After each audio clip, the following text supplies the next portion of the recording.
Hi everybody and welcome back.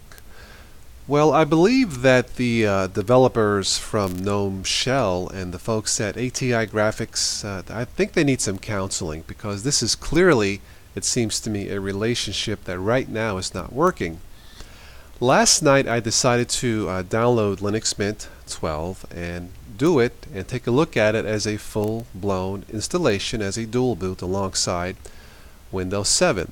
Now the reason why I did that is because I had received multiple requests to take a look at Linux Mint again, and specifically Cinnamon.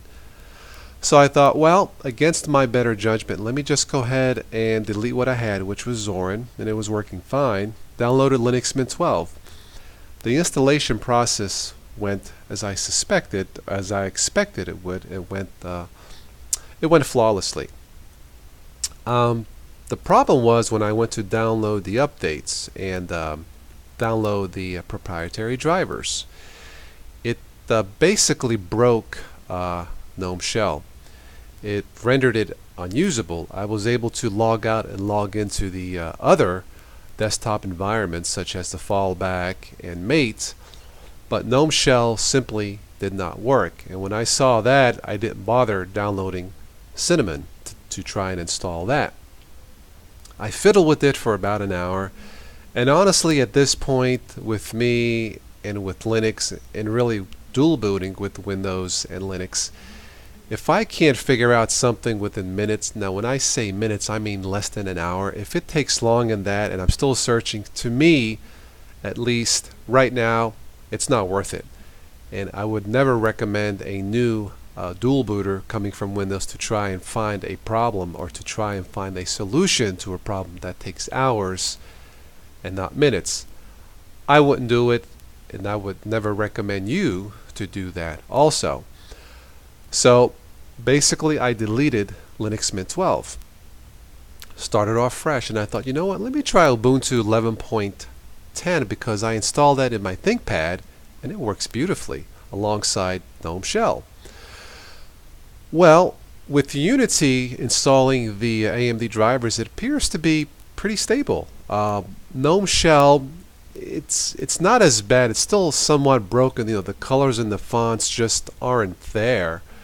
But you know, it's usable, but it's not up to my standards. Now, I installed the Gnome Shell extension in Unity, but I haven't deleted. I have a feeling if I try to delete or remove or purge Gnome Shell, I'm fearful that it might break my Unity desktop, as you see here. And I've been fiddling with this for about an hour or so, tweaking it. Compiz appears to be working. I installed some extra software such as GIMP and then the just this little Total OS Today logo here. All of that appears to be working. Screencasting software, Kazam, the new version appears to be working beautifully. I wasn't planning on staying up this late. It's almost midnight, but I just took some sinus medicine waiting for it to kick in. And also I wasn't really planning on keeping Unity on my desktop since I already have it on my laptop. But that being said, this appears to be stable, and if it keeps this way, I will probably keep it at least until the next release, or at least until I find out that there is a solution for the relationship between at least my ATI graphics card and Gnome Shell. But right now, that relationship simply is not working. So I guess, I don't know, consider this a warning. If you have a computer with ATI, with an ATI card, I recommend don't install Linux Mint 12.